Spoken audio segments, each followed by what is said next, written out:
Hello students, कैसे हो आप सभी। तो धरनी एजुकेशन में आप सभी का हार्दिक स्वागत, अभिनंदन आपके अपने यूट्यूब चैनल धरनी एजुकेशन में। आशा करती हूँ कि आप सब अपनी जगह कुशल मंगल होंगे और आप सभी को होली दहन की हार्दिक शुभकामनाएं। तो शुरुआत करते हैं दोस्तों अपने जो है साहित्य की क्लास की। दोस्तों आज आपके जो है 12 नंबर क्लास एमसीक्यू साहित्य की रहने वाली है दोस्तों। तो चलते हैं अपन क्वेश्चनों की तरफ। दोस्तों देखिए, आपका आज का पहला क्वेश्चन जो है आपका आ गया है आपके सामने। दोस्तों पहला क्वेश्चन है, मोहे तो मोहे कवित बनावत के कवि कौन है। देखो ये पंक्ति है, मोहे तो मोरे कवित बनावत। ये क्या है, पंक्ति पूरी है कि लोग ही लागी कवित बनावत, मोहे तो मोही कवित बनावत। क्या है दोस्तों, लोग ही लागी कवित बनावत।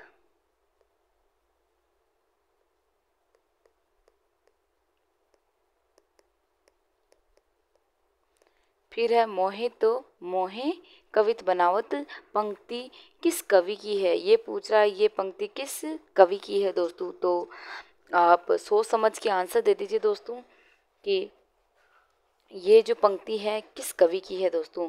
तो इसमें ए ऑप्शन दे रखा है गणानंद, बी दे रखा है ठाकुर, सी दे रखा है सुदन और डी दे रखा है मतीराम। तो फटाफट आंसर दे दीजिए दोस्तों। देखिए दोस्तों, अगर इसमें आंसर की बात करें तो इसमें आपके ए ऑप्शन आपके इसमें राइट आंसर हो जाएगा। तो गणानंद की ये पंक्ति है दोस्तों कि मोहित लोग ही लागी कवित बनावत, मोहित तो मोहे कवित बनाओ। तो ऐसे ही पंक्ति का थोड़ा सा भाग दे करके आपको एग्जाम में एक दो क्वेश्चन तो ऐसे बनते ही बनते हैं 100% दोस्तों। एक और आती है गणानंद की पंक्ति, कारिकुल कारिकुल कोकिल कारिकुल कोकिल काहे को बेर काटती रे, काहे को बेर काटती रे। तो ये पंक्ति आती है, कारिकुल कोकिल काहे को बेर काटती रे। ये पंक्ति भी आपके गणानंद की है। और एक और पंक्ति आती है, अति सुदो स्नेह को मार्ग जहाँ नेको सयानब बाक नहीं।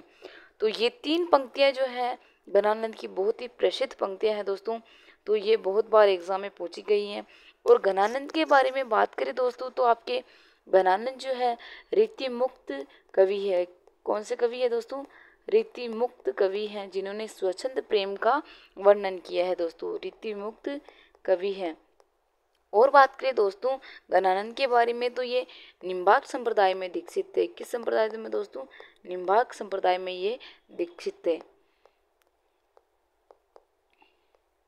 निम्बार्क संप्रदाय में ये दीक्षित थे दोस्तों। और इनकी प्रेमिका है सुजान। कौन है दोस्तों, सुजान। कहते हैं कि सुजान इनकी रचनाओं में कृष्ण और राधा का रूप बनकर आई थी। अंतिम समय में जब ये निम्बार्क संप्रदाय में दीक्षित होकर रचनाएं करने लगे तो इनकी रचनाओं में जो है सुजान इनकी प्रेमिका कृष्ण का रूप लेकर या कृष्ण बनकर इनकी रचनाओं में आए थे। तो ये हो गई गणानंद के बारे में। लोग ही लागी कवित बनावत, मोहित तो मोहे कवित बनावत। एक तो ये इम्पोर्टेंट पंक्ति है इनकी दोस्तों। और एक है कारिकुल कोकिल काहे को बेर काटती रे। और एक पंक्ति इनकी आती है, लोग ही लागी, लिख देती हूँ मैं, लोग ही लागी कवित बनावत, मोहे तो, सॉरी दोस्तों ये थोड़ी है, ये तो आपकी लिखी हुई है, वो है अति सुदो स्नेह को मार्ग। ये दो तो मैंने आपको पहले लिख दी हैं। ये है अति सुदो स्नेह को मार्ग। क्या है, अति सुदो स्नेह को मार्ग, अति सुदो स्नेह को मार्ग जहाँ नेकु सयानप बाक नहीं। क्या है, जहाँ नेकु सयानप बाक नहीं। तो ये इनकी तीनों ही पंक्तियां हो गई दोस्तों। लोग ही लागी कवित बनावत, मोहे तो मोहे कवित बनावत। कारी कुल कोकिल काहे को बेर काटती रही, अति सुदो स्नेह को मार्ग जहाँ नेकू सयानप। क्या है दोस्तों? जहाँ नेकू सयानप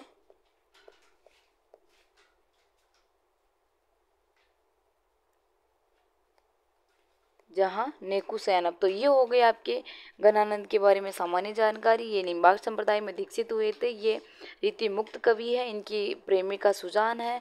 इनकी तीनों पंक्तियाँ जो है प्रसिद्ध है, बहुत ही बार एग्जाम में पूछी गई है। तो चलते हैं अगले क्वेश्चन की तरफ दोस्तों। अगला क्वेश्चन आपके सामने आ गया है दोस्तों आपका। तो देखिए क्या कह रहा है कि सुजान चरित किसकी रचना है। बहुत ही इम्पोर्टेंट रचना है दोस्तों, और बहुत बार एग्जाम में पूछी गई है दोस्तों। बहुत ही इम्पोर्टेंट रचना है दोस्तों, बहुत बार एग्जाम में पूछी गई है। सुजान चरित गणानंद ठाकुर सुदन मतीराम। तो आंसर दे दीजिए दोस्तों, सुदान चरित जो है किसकी रचना है दोस्तों। गणानंद ठाकुर सुदन मतीराम। सोच समझ के आंसर दे दीजिए स्टूडेंट्स, कोई भी मतलब जल्दी नहीं है अपने।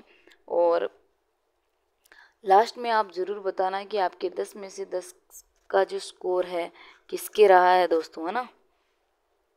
और क्लास को लाइक शेयर सब्सक्राइब जरूर कर देना दोस्तों, शेयर तो कर ही देना दोस्तों।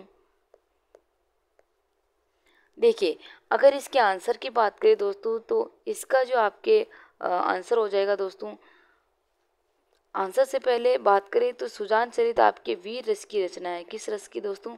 वीर रस की रचना है दोस्तों। और इसके आंसर की बात करें दोस्तों, तो इसमें सी ऑप्शन आपके राइट आंसर हो जाएगा दोस्तों। इसके रचयिता कौन है दोस्तों? सुदन की ये रचना है दोस्तों। तो सुजान चरित सुदन की रचना है दोस्तों। चलते हैं अगले क्वेश्चन की तरफ। अगला क्वेश्चन आपके सामने आ गया है दोस्तों आपका। देखिए अगला क्वेश्चन क्या कह रहा है कि इनमें से कौन सी रचना मतीराम की है। देखिए ये मतीराम की रचना पूछ रहा है। तो सुजान चरित, कवि प्रिया, जगत विनोद, ललित ललाम। देखिए दोस्तों सुजान चरित तो अपन ने अभी जस्ट पढ़ा था, सुदन की रचना है। किसकी रचना है दोस्तों? सुदन की रचना है दोस्तों। और कवि प्रिया की बात करें दोस्तों, तो कवि प्रिया आपके केशव की रचना है दोस्तों। किसकी रचना है दोस्तों? केशव की। और बात करें जगत विनोद की दोस्तों, तो जगत विनोद जो रचना है वो पद्माकर की है। किसकी है दोस्तों? पद्माकर आपके जो है कवि का नाम है दोस्तों। ये वो रचना नहीं है, जायसी की रचना नहीं है। जायसी की रचना का नाम तो पद्मावत है, और ये पद्माकर कवि है दोस्तों, तो आपको ध्यान रखना है। तो सुजान चरित आपके सुदन की हो गई, कवि प्रिया आपके केशव की हो गई, जगत विनोद आपके पद्माकर की हो गई। तो आपके अपने आप ही जो है आंसर निकल के आ गया दोस्तों। ललित ललाम किसकी रचना है दोस्तों? मतीराम की। तो डी ऑप्शन आपके इसमें राइट आंसर हो जाएगा दोस्तों, ललित ललाम। अगर दोस्तों ललित ललाम के बारे में बात करें दोस्तों, तो ललित ललाम पर प्रभाव किसका था। ये बहुत ही बार पूछा गया क्वेश्चन है कि ललित ललाम पर किसका प्रभाव था दोस्तों। तो ललित ललाम एक अभय दीक्षित की एक रचना है दोस्तों। अभय दीक्षित की एक रचना है दोस्तों, कुवल्यानंद। क्या है दोस्तों? कुवल्यानंद। ये अभय दीक्षित की रचना है जिसका ललित ललाम पर प्रभाव है दोस्तों। किस पर प्रभाव है? ललित ललाम पर प्रभाव किस रचना का पड़ा? तो अभय दीक्षित की कुवल्यानंद जो रचना है उसका प्रभाव ललित ललाम पर पड़ा है। ललित ललाम किसकी रचना है दोस्तों? मतीराम की रचना है। किसकी है दोस्तों? मतीराम की। सुजान चरित आपके सुदन की रचना है, कवि प्रिया केशव की रचना है, जगत विनोद आपके पद्माकर की रचना है दोस्तों। तो डी ऑप्शन आपके इसमें राइट आंसर हो जाएगा दोस्तों। चलते हैं अगले क्वेश्चन की तरफ दोस्तों। अगला क्वेश्चन आपके सामने आपका आ गया है दोस्तों कि आगे के कवि रीझे तो कविताएं नाई तो राधिका, कान्हा ही सुमिरन को बहानो है। ये पंक्ति किस कवि की है? क्या पूछ रहा है दोस्तों? आगे के कवि रीझे तो कविताई नाही तो राधिका सुमिरन को बहानो है, पंक्ति किस कवि की है दोस्तों। तो आपके ए ऑप्शन देर का इसमें गणानंद, बी देर का है भिखारी दास, सी देर का है रसलिंग नहीं है दोस्तों, रसलीन है यहाँ पे, है ना। क्या है दोस्तों? रसलीन है। तो ये इसमें थोड़ा सा आप क्रॉस कर लेना। और डी ऑप्शन देर का है बिहारी। तो आप सोच समझ के आंसर दे दीजिए दोस्तों कि ये पंक्ति किस कवि की है दोस्तों।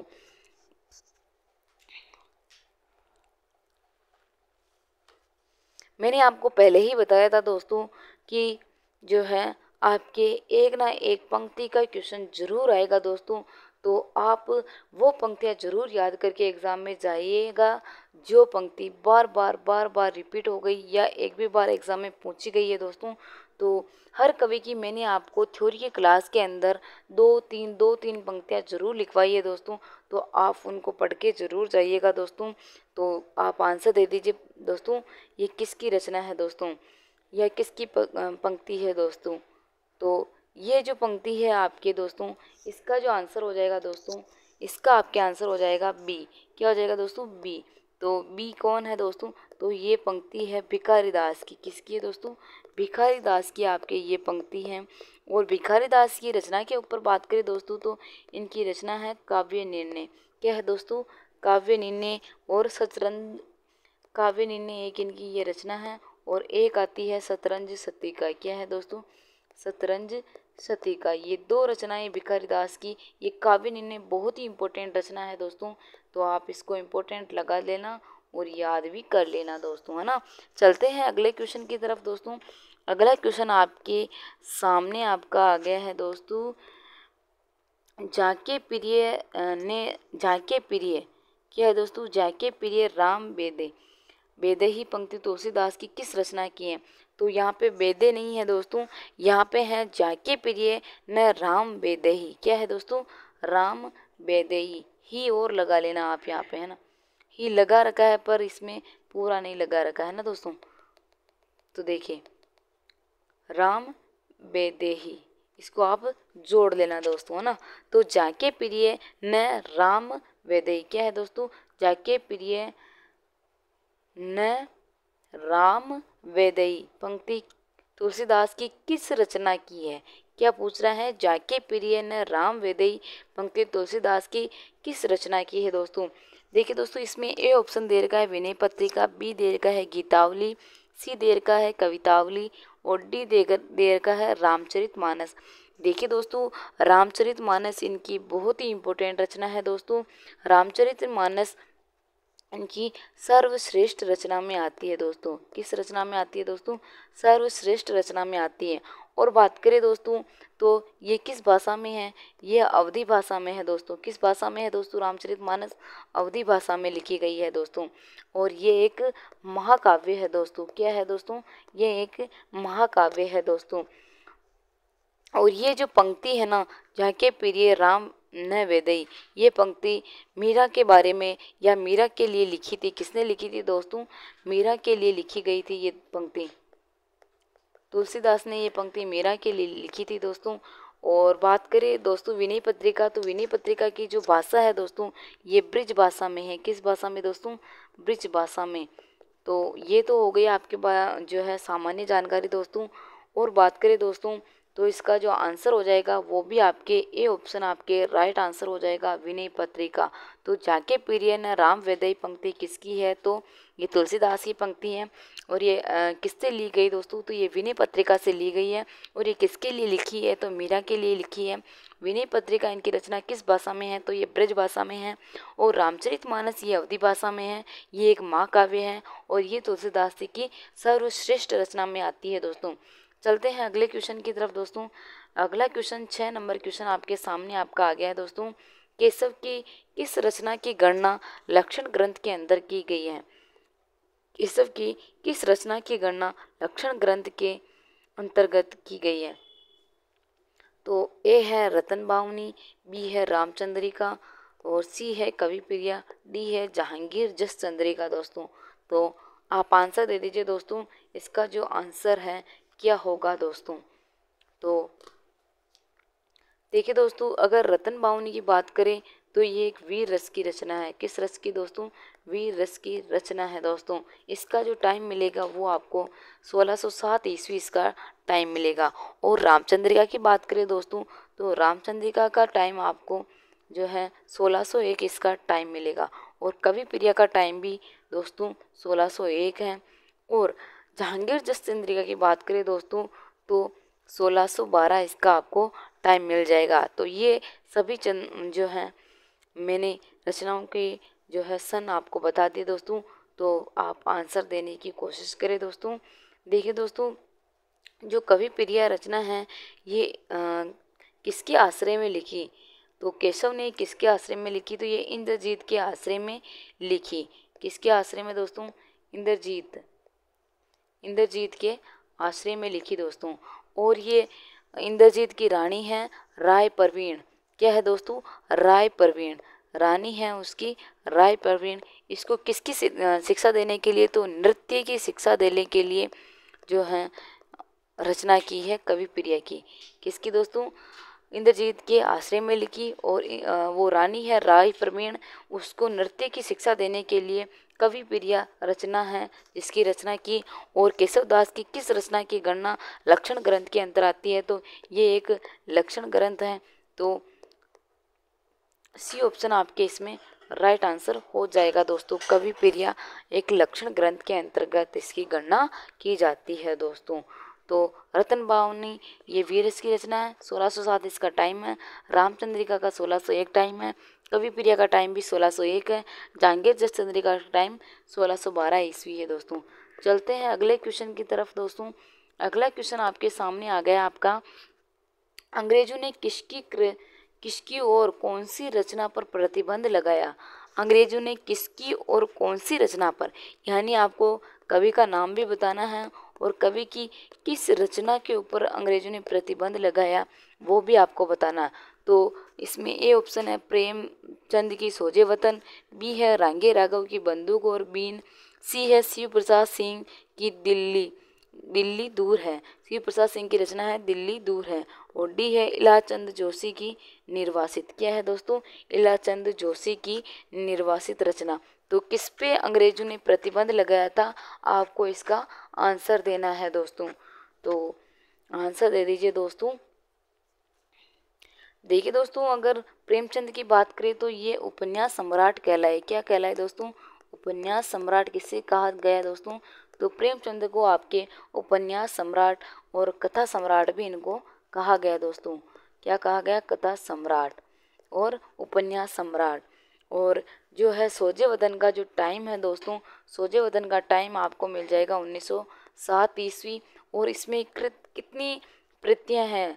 तो इसमें 700 प्रतियां जो है इनकी जब्त की गई दोस्तों। तो 700 प्रतियां इनकी जो है इस रचना की जब्त की गई दोस्तों। तो आपके इसमें ए ऑप्शन राइट आंसर हो जाएगा दोस्तों। प्रेमचंद की सोचे वतन रचना को अंग्रेजों ने प्रतिबंध लगा दिया था।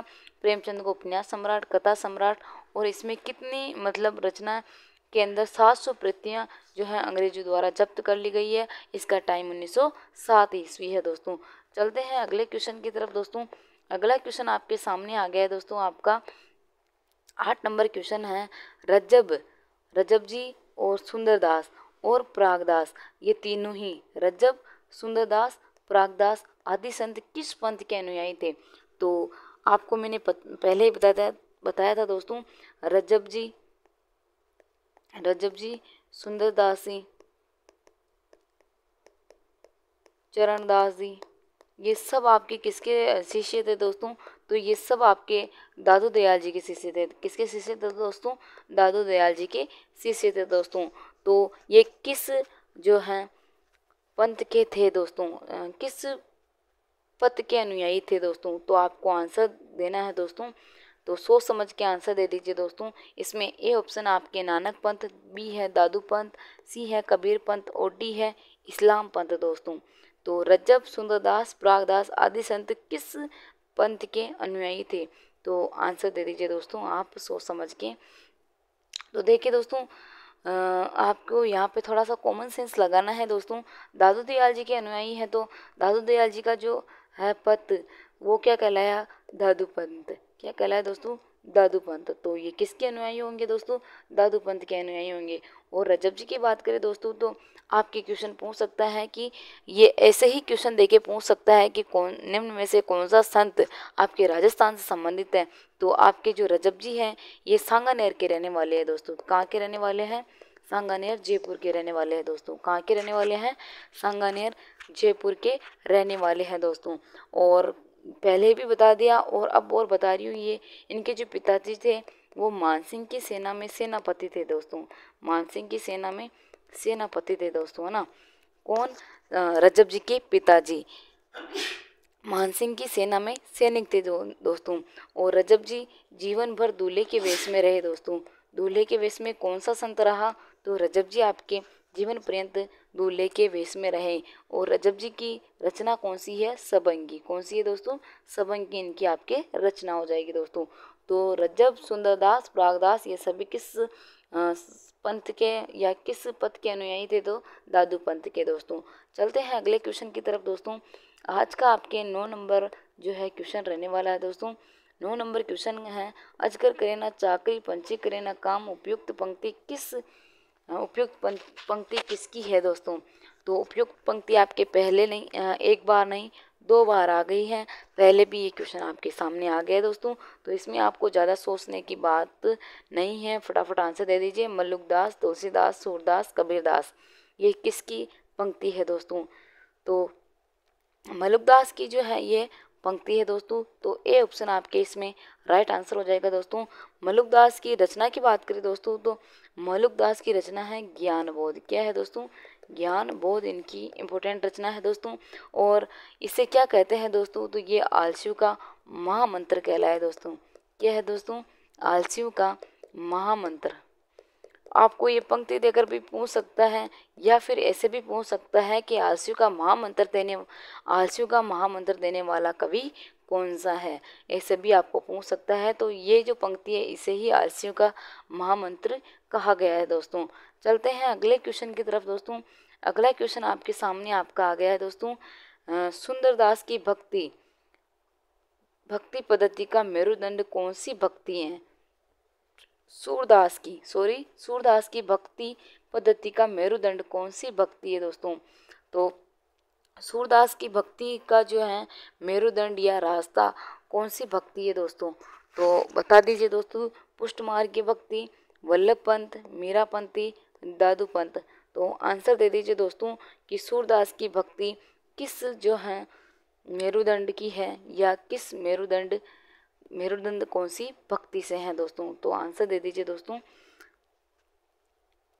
देखिए दोस्तों, अगर आंसर की बात करें दोस्तों, इसमें आपके सूरदास की जो भक्ति हैं वो पुष्ट मार्गीय भक्ति है।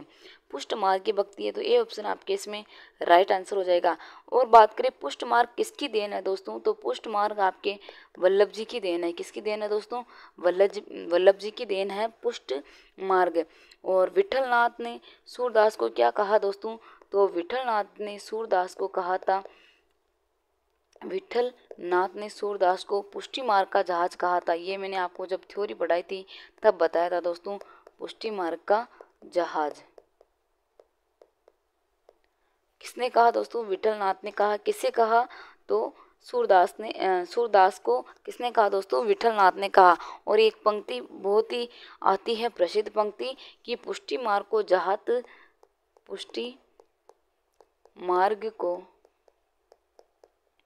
जहाज जात हैं, जाको कच्चू लेनो हो सो ले। जाको कच्चू लेनो हो सो ले। ये भी पंक्ति बहुत ही है प्रसिद्ध। सूरदास अष्टछाप के सर्वश्रेष्ठ कवि है दोस्तों। क्या है दोस्तों? सूरदास अष्टछाप के सर्वश्रेष्ठ कवि कौन है दोस्तों? अष्टछाप के सर्वश्रेष्ठ कवि कौन है दोस्तों? तो सूरदास आपके अष्टछाप के सर्वश्रेष्ठ कवि हो जाएंगे दोस्तों।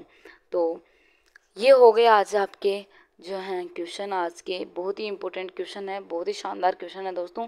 तो अब आप मुझे बता दीजिए कि आपके जो है 10 में से 10 का स्कोर किसके रहा है दोस्तों। एक बार फिर से आप जो है क्लास को अपने जो भी आपके व्हाट्सएप ग्रुप है दोस्तों, इंस्टा, फेसबुक, व्हाट्सएप, जिसमें भी आप जो भी चलाते हैं दोस्तों, ट्विटर, उसमें शेयर कर देना प्लीज़ दोस्तों।